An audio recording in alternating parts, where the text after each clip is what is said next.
गुज़श्ता hearing के ऊपर भी हम तमाम लोग यहाँ पर आए और मैं कम से कम 10 मरतबा कोर्ट रूम के अंदर खड़ा हुआ अपनी सीट के ऊपर कि मुझे सिर्फ 5 मिनट दे दें। Being a citizen of Pakistan, मेरे फंडामेंटल राइट्स जो हैं और उन राइट्स को मजरू किया गया जिस दिन हमने निशान इंतखाबी जमा करवाना था, मुझे 5 मिनट आज हम फॉर्मल रिक्वेस्ट करेंगे दें। मैं बताऊंगा कि उस दिन हर आधे घंटे के बाद कौन सी नई सिचुएशन डेवलप होती थी। जब मेरे नॉमिनेशन पेपर्स के ऊपर एतराज था कि ये तो इंडिपेंडेंट है, अब जब ऊपर SIC लिखा आ गया है तो जनाबे वाला जरा उसे मैं समझता हूं कि आप एड्रेस करें कि ऑन व्हाट ग्राउंड्स RO ने मेरा टिकट एक्सेप्ट नहीं किया, मेरी हैसियत को इंडिपेंडेंट किया गया, हमसे नए नए लेटर लिखवाए गए। हम तो ऐसे था उस दिन जैसे RO का ऑफिस हमारे लिए कोई इंडियन टेरिटरी है, वो मकबूजा कश्मीर है कि वहां पर फोर्सेज ऐसे खड़ी थी और मैं तो रुपोश था, वहां पर वकला को भी अंदर जाने की इजाजत नहीं थी। तो जो आपके बेसिक फंडामेंटल राइट्स, और दूसरी बात मेरी काजी साहब से ये रिक्वेस्ट होगी कि मोहतरम चीफ जस्टिस साहब बसद एहतराम अर्ज करूं, आप हमारे घर आए थे कौमी असम्बली में, पूरी कौमी असम्बली में, और पूरी कौम ने आपको इंटरप्ट किए बगैर आपकी गुफ्तगू को सुना था। आज अवाम का फॉर्म 45 का ये नुमाइंदा परसों भी आपकी अदालत में मौजूद था, आज भी आपकी अदालत में खड़ा है। जिस तरह आप हमारे घर में आके हमें एड्रेस करके गए थे, मैंने कोई 1.5 घंटे की स्पीच नहीं करनी, मुझे सिर्फ आप 5 से 7 मिनट दें और मुझे सुने कि फॉर्म 45 का उस ऐवान का नुमाइंदा आज आपके घर में इंसाफ लेने के लिए खड़ा हुआ है कि मेरे फंडामेंटल राइट्स मजरू किए गए हैं, मेरा इंतखाबी निशान मेरे से वापस लिया गया है और फिर उसके ऊपर एक चीज़ को प्रोपोगेट किया गया है। हम उम्मीद करते हैं इंशाल्लाह कि आज हमें मौका मिलेगा और जो मोअज़्ज़ज़ जज साहिबान हैं वो हक़ाइक़ के मुताबिक फैसला करेंगे। और अगर टेक्निकलिटीज़ पे जाना है तो मेरी रिक्वेस्ट होगी पाकिस्तान पीपल्स पार्टी पार्लियामेंटेरियन और पाकिस्तान पीपल्स पार्टी, इन दोनों का स्टेटस भी चेक कर लें सर कि प्रेसिडेंट ऑफ पाकिस्तान किस हैसियत से दोनों पार्टियों का रुकन था। हमारे बिलावल भुट्टो जरदारी साहब एक पार्टी के चेयरमैन हैं, दूसरी पार्टी के निशान के ऊपर इलेक्शन लड़ रहे हैं। टेक्निकलिटीज में जाना है तो फिर पूरा जाना पड़ेगा सर, खाली टेक्निकलिटीज हमारे लिए नहीं है। हम उम्मीद करते हैं कि आज इंशाल्लाह हमें इंसाफ मिलेगा इस अदालत से और पाकिस्तान की आवाम को उनका हकीकी जो मैंडेट है वापस किया जाएगा। ये लाल माली साहब, एक मिनट सर, मैं एक बात 1 मिनट लूंगा, ऐड करना चाहूंगा।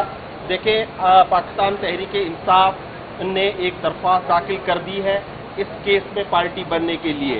पाकिस्तान तहरीक इंसाफ अब तक इस केस में पार्टी नहीं थी, लेकिन उसके बावजूद कोर्ट में इमरान खान की पार्टी की गूंज पूरी कौम ने सुनी। बार बार पाकिस्तान तहरीक इंसाफ का जिक्र होता रहा, बार बार जो बल्ले का एक जो ऑर्डर आया था, जो एक ब्लैक बोल्ट है अपना तारीख में, उसका जिक्र होता रहा। और जज साहिबान कमेंट्स या ऑब्जर्वेशन देते रहे कि काश हमारे सामने PTI होती, तो अब PTI उनके सामने आ चुकी है और इलेक्शन कमीशन बेनकाब हो गई है। वो कह रहे थे सुन्नी इताद ने इलेक्शन नहीं लड़ा, खुद जज साहिबान ने फुल बेंच ने साहिबजादा साहब का फॉर्म मंगवाया है, उसमें लिखा हुआ है सुन्नी इताद काउंसिल, और ये कहते थे कि लिस्ट बाद में जमा नहीं हो सकती। वो लाहौर हाई कोर्ट का फैसला इनके सामने जमा हो चुका है जिसमें लिखा है कि बिल्कुल हो सकती है और ये सीटें नॉन ट्रांसफरेबल है। और ये कहते हैं जो पार्टी पार्लियामेंट में नहीं होगी उसमें आप शामिल नहीं हो सकते। तो उसमें भी इलेक्शन कमीशन ने 2019 में जो फाटा से 3 MP आए थे वो KP में बाप पार्टी में शामिल हुए थे और बाप पार्टी KP असेंबली में नहीं थी। तो उनके सारे बहाने खत्म हो चुके हैं, कौम देख रही है, ये इंतहाई एक हिस्टोरिकल जंक्चर है। एक मैं सिर्फ हमारा काम दे रही है, मैं एक बात बता दूं, नंबर लग गया मैं एक बात सिर्फ बता दूं लाल साहब को कि बतौर PTI ही मैंने अपनी पिटीशन डाली है, मैं एज PTI पिटिशनर वहां मौजूद हूँ। अब उसको मजीद क्लब कर दिया। एक वजाहत कर दूं, ये टेक्निकलिटीज में ना खेलें। PTI SIC है, SIC PTI है, जिसको भी देनी है दें।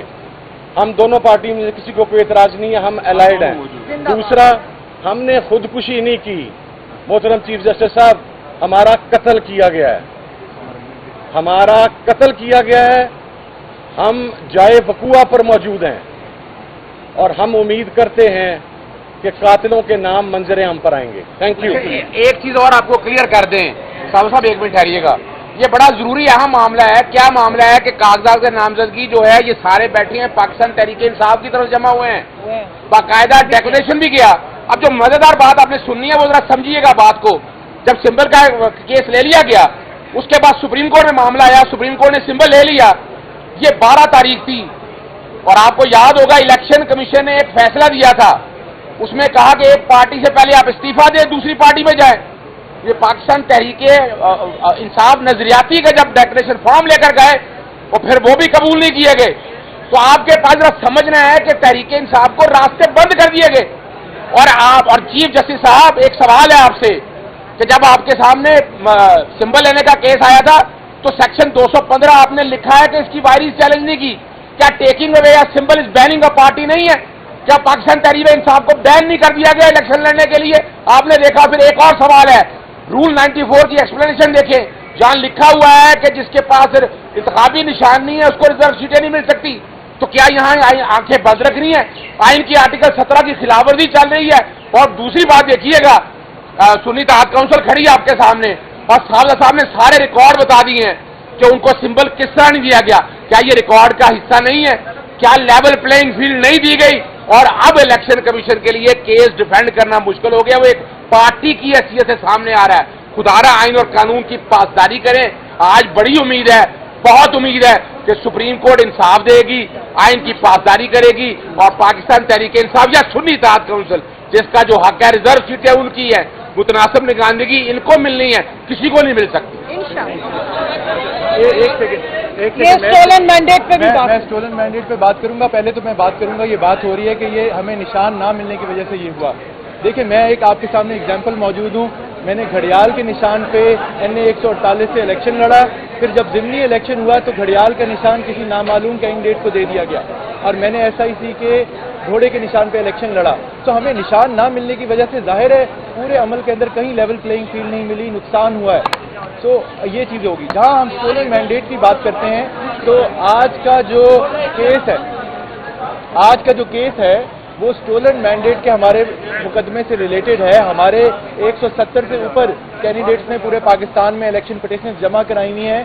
اب خوشائند بات یہ ہے کہ آج بھی شوکت بسرا صاحب کی بھاولپور میں لاہور ہائی کورٹ کے بینچ کے آگے جو سنوائی ہوئی اس میں کہا گیا ہے دوسری پارٹی کو اور الیکشن کمیشن کو کہ سارے اوریجنل فارم 45 فارم 47 48 آپ لے کے آئیں.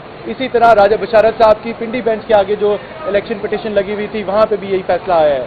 تو اب معاملہ صرف ریزرو سیٹ کا نہیں ہے, معاملہ اسٹولن مینڈیٹ کی واپسی کا ہے اور اس کی بھرپور طریقے سے قانونی جنگ جاری ہے. شکریہ.